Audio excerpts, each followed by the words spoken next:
Good Sunday morning and welcome inside the Suburban Ford 7 Sports Cave. I am your host, Justin Rose. We have an absolutely packed show for you today. Helene St. James from the Detroit Free Press is here to talk Red Wings. Tony Paul from the Detroit News is here to talk all about the hot stove. So we're going to split up right now, guys. You're going to go, Helene, you're going to hang out at the bar for a little while, maybe make yourself a drink if we had drinks to make. And Tony, let's go over to the couch and get started because it's baseball, baby. Right. Tiger Fest yesterday, of course, down at Comerica Park. Thousands of fans, anticipation for the season. Is it right? Here's my problem with the whole thing. Is it right for fans to be a little, they're not going to be that good this year when you have pieces like Miguel Cabrera, like Justin Verlander, like David Price coming back? Right. No, I agree with you.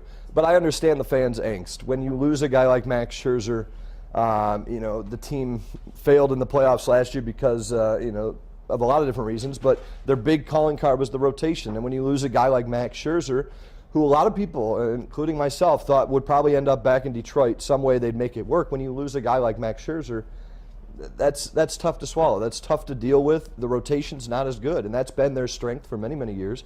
So I understand why the fans have some angst over it. That said, they're still, if they're healthy, they're better defensively. They did make some pieces in the bullpen, a little under the radar moves maybe, but they're better out there. They still have a good offense. Jonas Cespedes will help there. So they're better in some areas, but when you do lose a key piece of the rotation like that, pitching's how you win championships. Look at the Giants last year. Look at every world champion for the last several years. It's because of dominant starting pitching that rose in the playoffs, and they did lose a big piece there. So I understand where the fans are coming from. $210 million. The Tigers were going to come nowhere close to that, were they?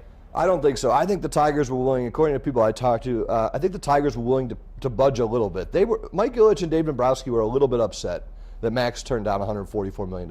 They were a little hurt. And, you can look at that a couple different ways, but basically Mike Ilitch is used to getting what he wants. Right. And especially with the Tigers. If you think about the Tigers, they haven't lost one of their own free agents that they wanted to keep really since Mike Ilitch became owner. You can go back to Juan Gonzalez, and thank God he didn't sign that $140 million extension. But really, since then, they've kept everyone they wanted to. They signed Miguel to a long-term, Justin to a long-term, Victor this offseason. I think the Tigers were a little bit upset that Max turned it down, but I think they were willing to budge. I think they were willing to go up a little bit, maybe 160, so Max wasn't embarrassed.